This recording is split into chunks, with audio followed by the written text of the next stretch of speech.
embodying my inner Gen Z right now. Is the job market actually cooked? See, I've been seeing this title in several videos on YouTube. People are talking about it on LinkedIn. When I talk to people just outside, my friends, colleagues, they all say the job market is cooked. And as someone who works in the talent market and someone who's constantly hiring people, looking at the job market, looking at the data, reading all the articles in the news about it, there's a lot of fear mongering. It's valid to feel that way. I'm going to say that first because if you're currently graduating, if you graduated college in the last 5 years, the job market has been insane for you. But funny enough, it was the same when I graduated college around 2011 because we had the 2008 recession. But see, I like to go about data, and the best way to find data is to look at history. If you really want to know what's happening anytime in your life or what's happening in the world, look at history. You will usually find your answers, and most of the time, it's correct. So you're gonna see me looking at my laptop because I have the data points here, articles and stuff. Totally can put it in the description below as well if you want to take a look. But we all know that as of late in December 2025, job growth was very slow. There was only about 50,000 jobs added in the whole entirety of the US, and it's was considered the weakest year since the early 2000s. Job openings were at a year low of 14 months. Job openings are near 14-month lows, suggestion there is weaker demand for employees, while layoffs surged and were insanely high in 2025. And that's continuing to happen. A lot of companies are still discussing whether they're going to do layoffs now. I've heard people say they're going through interview processes, and the companies have decided to take those jobs away and just say, sorry, we're not hiring for it anymore. We decided to use the headcount elsewhere, or we were hiring three of these people. Now we're hiring only one. And it's crazy because there's so much contradictory evidence. So that's why I usually go about what I'm seeing.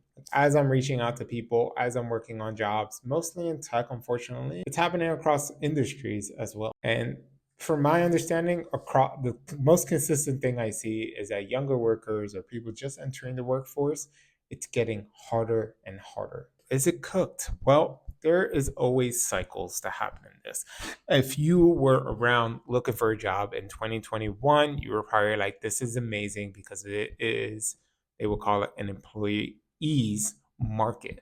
So people, if you were a job search, if you were searching for a job at the time or you were looking to jump companies, it was a great time for you. Everything was in your bucket. Every company was hiring. They were paying way more than usual, up 20 to 30% more than what usually those roles accounted for. And they did insane ballooning. But that ended relatively quick, unfortunately. You know, they call it the great resignation, 2021, 2022. And then that ended. And for the next few years, end of 2022 until today, it's just been a series of constant layoffs. It's due to AI, it's due to the bloating that happened during 2021. And all these companies jumped their headcount, like some has even over 100%. And it isn't normal. It's definitely broken. I've always thought job markets is broken. That we have these boom and bust cycles that happen just like the economy. Because we've had downturns in 1991, 2001, and 2008 where jobs often lagged behind economic recovery. So, and that what that really means, and I'm reading through my notes, is that GDP grows, but employment doesn't, as well as this stagnation in how much people are getting paid. Everything is rising, but your salary is staying the same or growing in minimal increments. And it even after 2008 financial crisis, I remember that happening. I was just graduating high school, entering college, and it took years for employment to return to pre-recession levels, nearly a decade. That means almost to 2018, where we were kind of normal again. Recoveries were slower these times around than in the past, like in the 1970s, where jobs usually rebound much faster. Of course, we have the greatest case, or the worst case of this ever, which was the Great Depression. I just read Andrew Sorkin's 1929 book that explained how the Great Depression, how we entered it.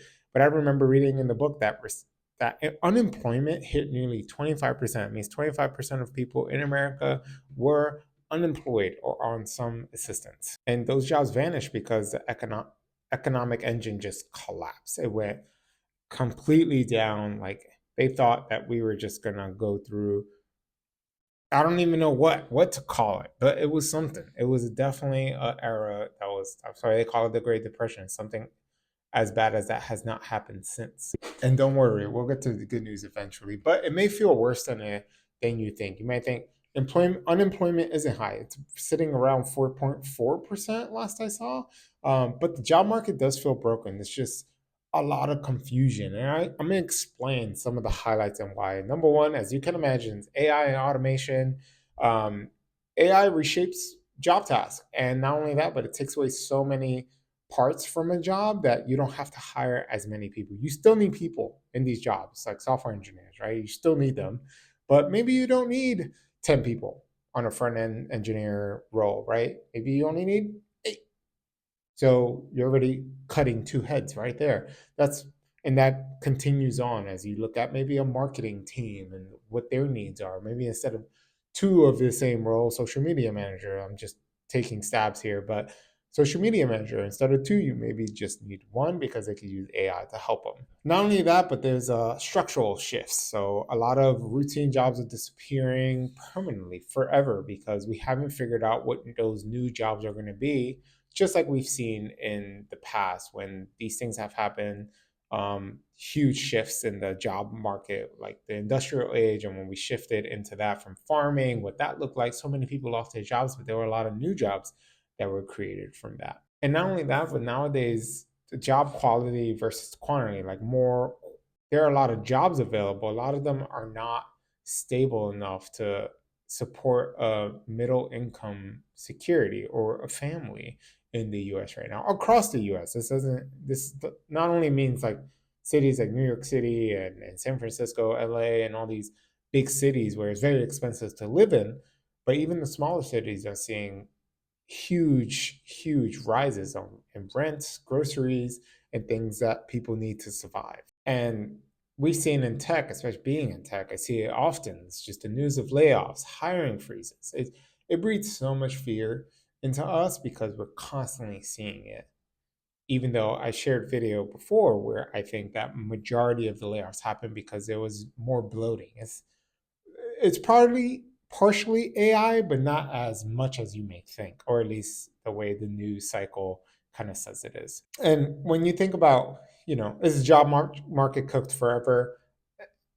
It's hard to tell right now, right? We're terrible at telling the future. A lot of people are, as always, this always happens. People, the sky is falling. This, we see movies like Chicken Little that say all these, and for most of the time, it doesn't happen until it does, unfortunately. But it doesn't happen the way we think. The way I like to think about it, if the job market will ever recover, but historically, we always come back. It does take a few years and a few structural shifts and on a governmental level and a societal level, these shifts need to happen in order for us to survive the downturns. I always don't bet against humanity. We always figure it out. But because of AI right now, there's job market is completely changing. It's not going to be normal ever again, because those jobs probably won't come back. But this is a new industry. AI is creating something new, and that's going to replace old industry. So we don't know what's going to be in place of that. We just don't. We didn't know in the past, and we figured it out, and that's happening again. And usually, again, don't bet against humans. We always figure it out. People will figure it out. They'll jump into other industries. They'll do something else with their life. We'll have new entrepreneurs. People will do more hands-on work, get into the trades. Like there will be good that come out of this. We just don't see it right now. And as someone, if you're watching this and you are in the job market or you just graduated college and you're jumping into this crazy market, entry level is, you need to adapt to the job landscape and these shifts. So obviously, as you can imagine, I've brought this over and over again, is you have to learn sales skills that complement AI and learn AI skills, learn how to build agents, learn how to vibe code, or whatever. I feel like we're going to need it in every job in the future. You're not competing against it. You're learning, you're growing with it so that you can be good in the job market. Because guess what? Not everyone wants to be a freaking entrepreneur and start a business and all that stuff. You probably see a lot of, I see a ton of ads on YouTube.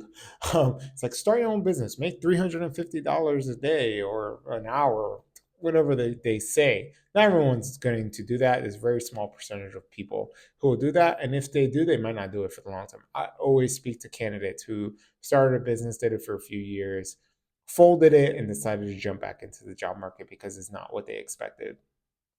And of course, you want to pay attention. I know there's these lists that like Google and all these companies come out of like what's the most important jobs to come in over the next few years that will have long term demand.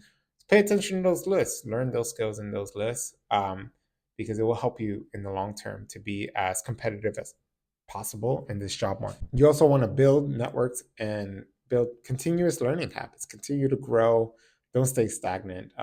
Learn, flow, adapt to the world. I mean, if you have that skill, trust me, you will make it. You will do well, whether you're an entrepreneur or you work in the job market. Um, in the future, because of AI, a lot of like boring tasks will be taken over by it. So I think, and this is my personal, I might be biased because I'm in talent and I do work with people. Like one of my greatest strengths is creativity, having empathy, negotiating with people. Um, any human centered activity, you should get good at it. You should get really good at it. Take trainings, go to therapy, whatever it takes to get better at being a human and doing human things. But it's simpler and more complicated than you think. That's just the reality of the job market. So what I'd say is that the job market isn't particularly cooked, although a lot of people may think so. It's just changing. That's it. Just like anything else in the world, right now we're in winter. Winter is going to end. And I'm looking out my window because it's like I see trees without leaves. And in a few months, they're going to have leaves again. So when I think about it from that global high end perspective, we're gonna we're gonna come back. We always do. Again, don't bet on humanity. Like we've been around for quite some time and we've always figured it out. So that's what I'm going to be. Instead of reacting to these crazy headlines, they also get more clicks, as probably this title did for you. And if you made it this far, really appreciate you for just sitting and watching. Happy to continue the conversation in the comments below. History does repeat it. It doesn't repeat itself, but it often rhymes. And that's what we're going through right now. So the hard times will end. We will end up in a back to a new time, a better time, and you will do well. You will be okay. You will be okay. It's one of my goals for this year to be more optimistic because I usually fall into a pessimistic side. But anyway, enjoy your day. Please support this channel by liking, commenting, subscribing, sharing it with a friend who may need to see this, and hopefully it can help them. So, all right. Thanks a lot, y'all.